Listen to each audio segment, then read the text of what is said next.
Hello guys, so I'm just going to share this phone that I bought here in Korea.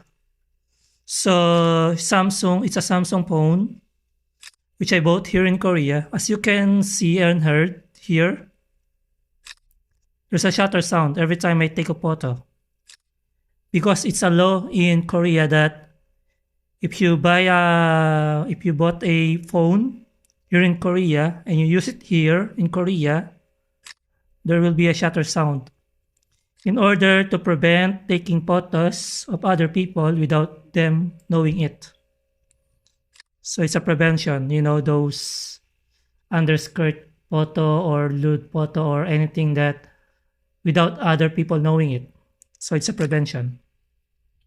Hello guys, so dito ngayon sa Pilipinas. So ayan, i-picture tayo. As you can see, wala tayong shutter sound na naririnig dahil na-detect ng location ng phone ko nasa Pilipinas ako, at sa Pilipinas ay okay lang na may nawalang shutter sound ang phone tuwing nag-take ng photo. Walang ganong low. So ang low na yon is sa Korea lang. So ayan, I can take a photo without shutter clock na sound, diba? Galing. Yun lang. Bye-bye.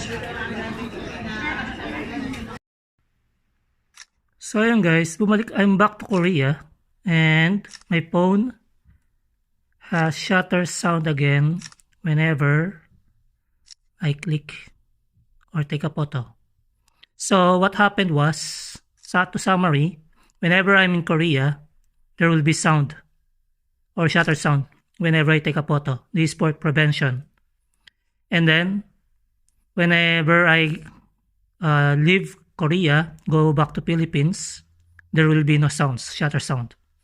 Because there's no law in Philippines that there will be shutter sounds on the phone. So that's all. Bye-bye.